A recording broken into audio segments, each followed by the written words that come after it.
नमस्कार किसान साथियों, कैसे हैं आप। उम्मीद करता हूं बहुत ही बढ़िया होंगे। किसान साथियों, आज की वीडियो में हम बात करेंगे सरसों की फसल में दूसरा पानी और दूसरे खाद के बारे में।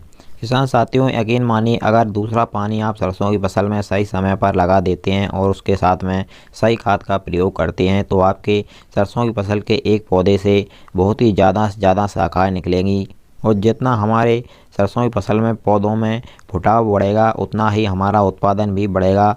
यह 100% कैजुअल होता है। किसान साथियों, पूरी जानकारी वीडियो में अच्छी तरीके से जानेंगे।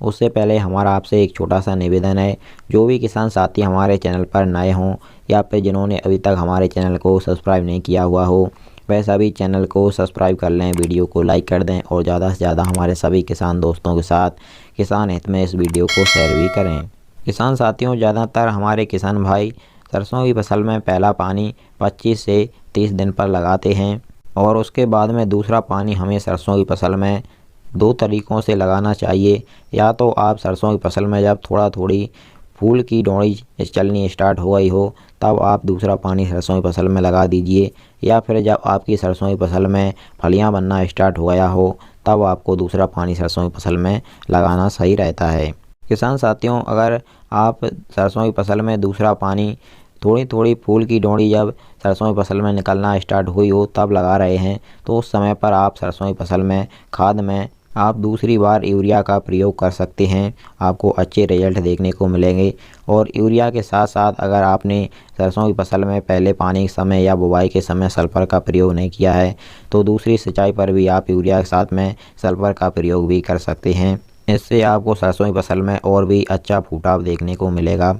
और किसान साथियों, अगर आपको इस समय पर लग रहा है कि आपकी सरसों की फसल थोड़ी ज़्यादा ही कमज़ोर है तो आप किसान साथियों इस समय पर दूसरी सिंचाई के समय यूरिया के साथ में मिला करके सरसों की फसल में सागरिका का प्रयोग ज़रूर करिएगा। इससे आपकी सरसों की फसल में सभी खाद उर्वरकों की पूर्ति हो जाएगी और आपकी सरसों की फसल अच्छे से ग्रोथ एवं फुटाव करने लगेगी।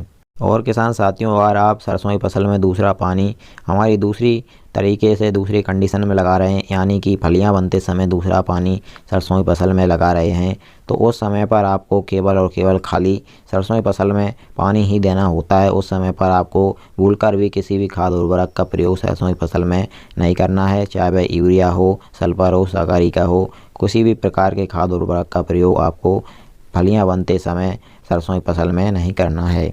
और किसान साथियों, आखिर में हम आपको एक और बेहतरीन फार्मूला बता देते हैं। अगर आपकी सरसों की फसल सच में ज़्यादा फुटाव नहीं कर रही है और आप दूसरा सिंचाई अपनी सरसों की फसल में फूल की डोरी थोड़ी थोड़ी चल रही है उस समय पर कर रहे हैं तो किसान साथियों, आपको सरसों की फसल में NPK 19-19 का स्प्रे एक बार कर देना है। इससे आपकी सरसों की फसल एकदम से ग्रोथ एवं फुटाव करने लगेगी। लेकिन किसान साथियों, ध्यान रखिएगा, NPK 19-19 का स्प्रे आपको तभी करना है जब आपकी सरसों की फसल में आप दूसरा पानी लगा दिए हों। उससे 3 से 4 दिन बाद आपको NPK 19-19 का प्रयोग करना है और उसी कंडीशन में करना है जब आपकी सरसों की फसल में थोड़ी थोड़ी फूल की डोरी चल रही हो, ज़्यादा फूल ना आया हो।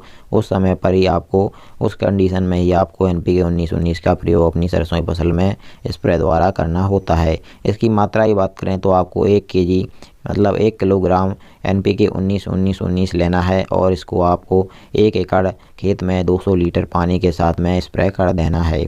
पानी की मात्रा आपको कम नहीं रखनी है किसान साथियों। तो किसान साथियों, इस प्रकार से आप अपनी सरसों की फसल में इन तरीक़ों से बहुत ही ज़्यादा फुटाव बढ़ा सकते हैं। किसान साथियों, इसी प्रकार की आपकी सही फसलों की सही और समय पर जानकारी आगे भी हमारे चैनल के द्वारा मिलती रहेगी। इसके लिए आप हमारे चैनल को सब्सक्राइब करके ज़रूर रखिएगा। चलिए फिर मिलते हैं अगली वीडियो में। नमस्कार, धन्यवाद।